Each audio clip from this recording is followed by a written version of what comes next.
नमस्कार दोस्तों, advance class online platform पे मैं ब्रजेश कुमार करंट अफेयर्स के साथ आपका स्वागत करता हूं। तैयार होइए करंट अफेयर्स के बेहतरीन क्वेश्चंस, बेहतरीन जानकारी के साथ। आइए देखते हैं पहला क्वेश्चन। देखिए पहला क्वेश्चन, अंतरराष्ट्रीय अग्निशमन दिवस कब मनाया जाता है? इसको आप इंटरनेशनल फायर फाइटर्स डे भी कह सकते हो। ये मनाया जाता है दोस्तों 4 मई को। ये मनाया जाता है 4 मई को। और ये जो डे शुरुआत हुआ था दोस्तों, वैसे तो इसकी शुरुआत हुई थी 1999 में, 1999 में, लेकिन 2 दिसंबर 1998 को ऑस्ट्रेलिया में 5 अग्निशमन कर्मियों की मौत हो गई थी। उसके बाद से इसको हाईलाइट कर दिया गया था और 1999 में ये पहली बार शुरू हुआ था। ये मनाया जाए दोस्तों कब? 4 मई को। याद रखिएगा, मनाया जाता है 4 मई को, जिसको इंटरनेशनल फायर फाइटर्स डे के नाम से भी जाना जाता है। नेक्स्ट क्वेश्चन देखते हैं। नेक्स्ट क्वेश्चन देखिए, हाल ही में किस क्रिकेटर द्वारा संन्यास लेने की घोषणा की गई है? ये जो क्रिकेटर हैं दोस्तों, एक ऑस्ट्रेलियाई क्रिकेटर हैं जिनका नाम है थिसारा परेरा। याद रखिए, इनका नाम है थिसारा परेरा। ये आपके श्रीलंका के ऑलराउंडर क्रिकेटर हैं और ये पूर्व में कप्तान भी थे। थिसारा परेरा श्रीलंकाई ऑलराउंडर क्रिकेटर जिन्होंने हाल ही में संन्यास लेने की घोषणा की है और पूर्व कप्तान मतलब एक्स कैप्टन भी थे। और 2009 में इन्होंने डेब्यू करा था, मतलब शुरुआत करी थी। नेक्स्ट क्वेश्चन देखते हैं। किसे Kotak Mahindra life insurance company का नया एमडी बनाया गया है? नया एमडी, नया मैनेजिंग डायरेक्टर बनाया गया है। तो ये बनाया गया दोस्तों महेश बाला सुब्रमण्यम, राइट। ये बनाया गया महेश बाला सुब्रमण्यम। अब आपको याद हो दोस्तों, महिंद्रा के नाम से आपको याद हो, महिंद्रा ऑक्सीजन ऑन व्हीकल सेवा भी शुरू की गई है महाराष्ट्र के अंदर। ऑक्सीजन व्हीकल महाराष्ट्र के अंदर आपको याद हो। कंटिन्यू अगर आप लेक्चर देखते हो तो आपको इसका थोड़ा सा आइडिया होगा। तो ये बनाया गया किसको? महेश बाला सुब्रमण्यम, MB बाला सुब्रमण्यम इनको बोल सकते हो आप। ये जी मुरलीधर का स्थान लेंगे, right, Kotak Mahindra life insurance के। नेक्स्ट क्वेश्चन देखते हैं। नेक्स्ट क्वेश्चन देखिए, किसे IOC के बिलीव इन स्पोर्ट्स अभियान के लिए एथलीट एम्बेसडर के रूप में नामित किया गया है?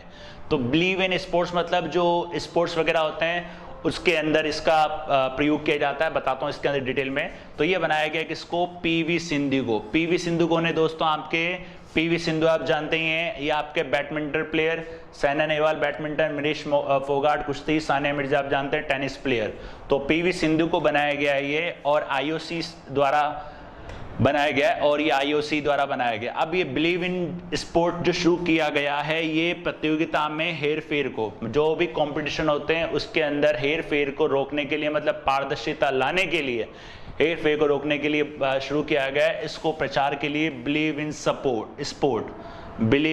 स्पोर्ट, याद रखिएगा, बिलीव इन स्पोर्ट शुरू किया गया है। इसमें भारत की तरफ से जो बनी है एम्बेसडर वो हैं PV सिंधु और मिशेल ली, ये हैं कनाडा की। याद रखिएगा, मिशेल ली और PV सिंधु। किसने बनाया? इंटरनेशनल ओलंपिक कमेटी के अंदर। इसकी स्थापना हुई थी 1894 और इसका मुख्यालय दोस्तों लुसाने स्विट्जरलैंड आप लोग ध्यान रखिए, स्विट्जरलैंड में इसका मुख्यालय। कौन कौन है? PV सिंधु और मिशेल ली, कनाडा की है। Appointed ambassador for IOC believe in sports, right. Next question देखते हैं दोस्तों।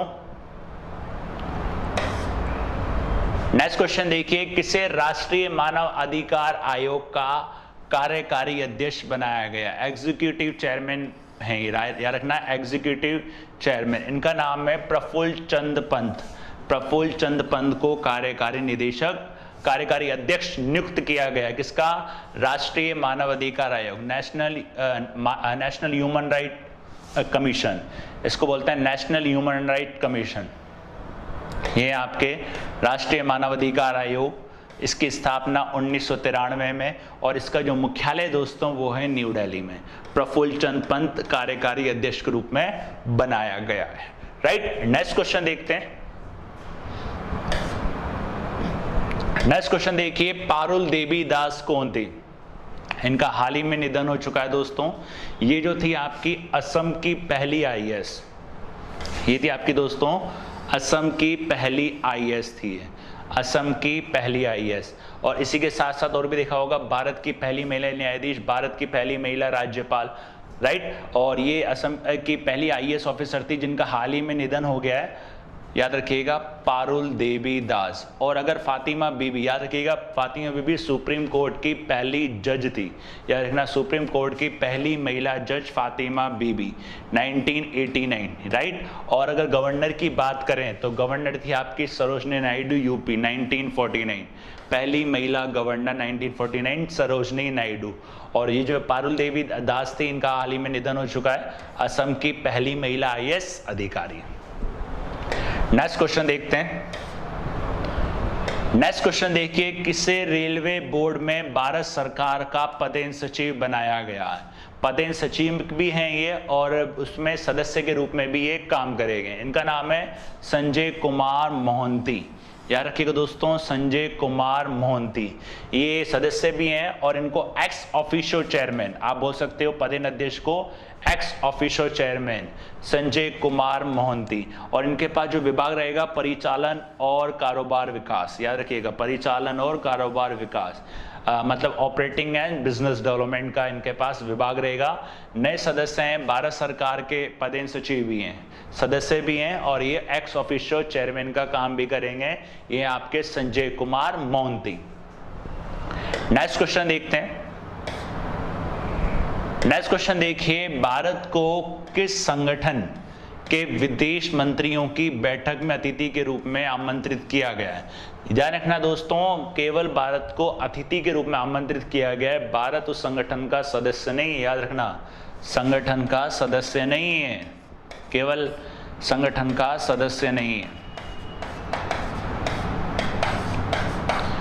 केवल आमंत्रित किया गया। याद रखना, इसकी मीटिंग ये है आपका G7, G7 को कहा जाता है दोस्तों ग्रुप 7, इसको कहा जाता है ग्रुप 7, याद रखिएगा दोस्तों। इसकी स्थापना हुई थी 1975, इसका मुख्यालय कहीं पे भी नहीं है।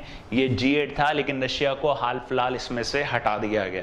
तो भारत जो इसकी मीटिंग होने वाली है, यूके के अंदर इसकी मीटिंग होगी जून के अंदर, तो भारत को विशेष अतिथि के तौर पे इसमें बुलाया गया। G7 याद रखिएगा दोस्तों, ग्रुप 7, और भारत इसका सदस्य नहीं है।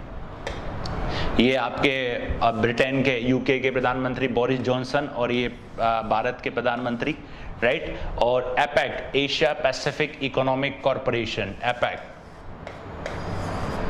एशिया पैसिफिक इकोनॉमिक कॉरपोरेशन, इसकी स्थापना हुई थी 1989, और इसके अंदर भी भारत नहीं, याद रखना, भारत नहीं है, भारत नहीं है, राइट, ध्यान रखना।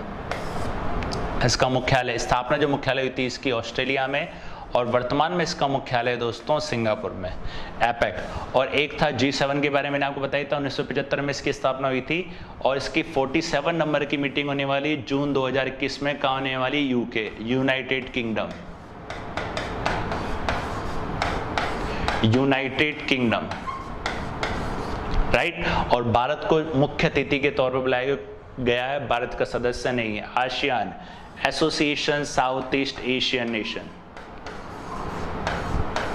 एसोसिएशन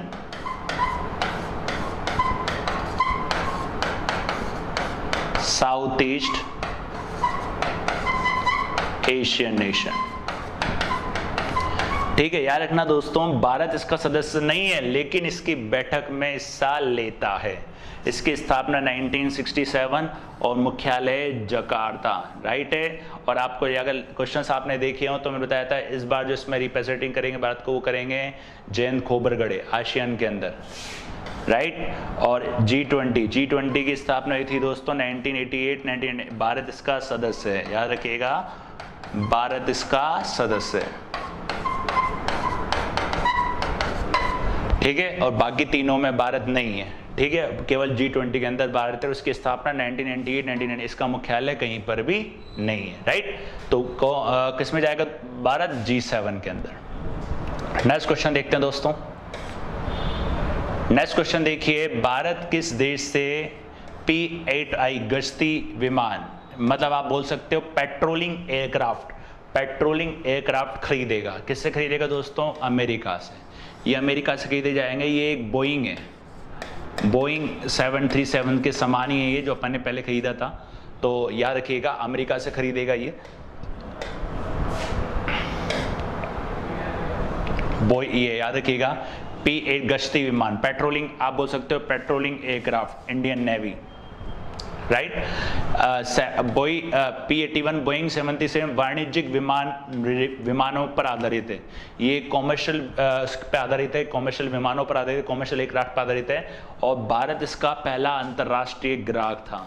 737 का भारत पहला अंतर्राष्ट्रीय ग्राहक था। याद रखिएगा दोस्तों, किससे लेंगे? ये अमेरिका से। नेक्स्ट देखिए, चंद्रो तोमर का संबंध किस क्षेत्र से था? दोस्तों ये जाने मानी शूटर थी, नेशनल शूटर थी, और जिसपे एक मूवी बनी थी सांड की आंख, अगर आपने देखी हो तो सांड की आंख, तापसी पन्नू और भूमि पेडनेकर ने उसमें रोल करा था। तो तापसी पन्नू ने रोल निभाया था इनका, चंद्रो तोमर जी का। ये थी आपकी खेल से संबंधित, याद रखिएगा खेल से संबंधित शूटर थी हैं, जिनका हाल ही में निधन हो गया है। हाल ही में इनका निधन हो गया, याद रखिएगा। इनका नाम है national shooter Chandro Tomar. 89 year की थी ये। उन्हें शूटर दादी के नाम से भी जाना जाता, शूटर दादी नाम दिया गया था, उसके नाम से भी इनको जाना जाता था। और एक मूवी बनी थी सांड की आंख, जो उनकी बायोग्राफी पर बेस्ड थी, राइट। ध्यान रखना, उनकी जीवनी पर आधारित थी। तो ये थी आपकी सांड की मतलब चंद्रो तोमर जी, हाल ही में इनका निधन हो गया है, राइट। ये थे दोस्तों 10 बेहतरीन क्वेश्चन, 10 बेहतरीन जानकारी के साथ जुड़े रहिए, चैनल के साथ बने रहिए और ज़्यादा से ज़्यादा इसको शेयर करिए, ताकि ज़्यादा से ज़्यादा लोगों का फ़ायदा हो सके। मिलते हैं नेक्स्ट क्लास में नेक्स्ट क्वेश्चन के साथ, तब तक के लिए धन्यवाद।